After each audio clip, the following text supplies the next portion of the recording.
Hello friends, this is Kira with Nins and Needles. Today we'll be doing a satin stitch together. So a satin stitch is a great filler stitch, a great way to kind of color in a shape. We're going to be doing it for the mouth here. You can see I've already filled in this portion with a satin stitch. Now, two things with a satin stitch. I do recommend actually doing it in halves like this and shortening the actual space you need to fill because it'll just help you keep a clean line. And then the second way to help you keep a clean line is to actually go ahead and outline the area that you're doing with the back stitch before you start. It just will help you kind of stay even with your different little stitches here. So let's get started with the satin stitch. So what I'm gonna do, like I was just saying how it helps to shorten it, we're gonna start halfway through this space. So I'm gonna come up from the back of the fabric and pull all the way through. Ooh, just instantly get a knot caught back there. There we go. Now, yeah, you can see there's a little. Okay, there we go. Now I'm gonna reinsert my thread across the way. So we're gonna be going, we're gonna be making stitches lengthwise. I'm gonna go ahead and reinsert my thread here, my needle, I should say, and pull all the way through. And you wanna stay nice and flush with both your outline and with your stitches. So we're gonna be, let's go ahead and work inward. I'm gonna go right next to this first stitch that I made and go ahead and pull all the way through. And then reinsert my needle, again, right next to that other stitch, right close to it. There we go.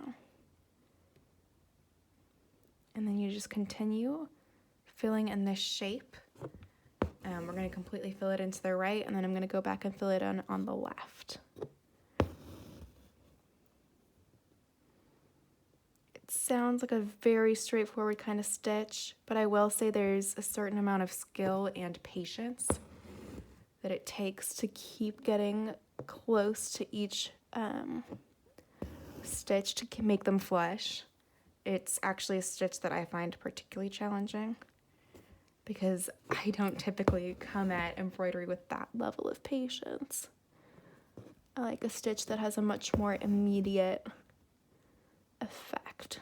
So this is definitely one that is challenging for me, that I kind of struggle with.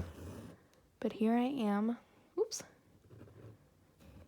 Just a little knot that I could pull out there. Putting myself vulnerable out here for you all to learn, hopefully, from my mistakes. I'm gonna go ahead and insert here. Okay, that looks pretty nice and even. I do see here, right here, there's a bit of a gap. So I'm actually gonna fill her in, coming up from the back and just adding one more stitch in there. I wanna make sure I'm not getting too on top of myself. Okay, there we go. I think that kind of helped.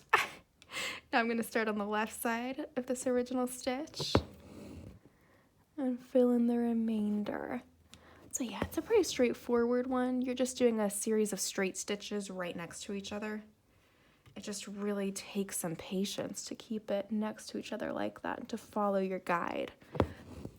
Outlining with the back stitch will really help with that, because it really keeps you sort of on it. Okay, there is another way to do a satin stitch that uses less thread, but I will not be teaching that to you because I can barely do this one, so maybe Mignon can make that tutorial one of these days. I'm just going to do one last little one here to kind of round it out a little more. And then I'm not terribly pleased with all these, well, at least this gap. Let me just fill in this gap for you.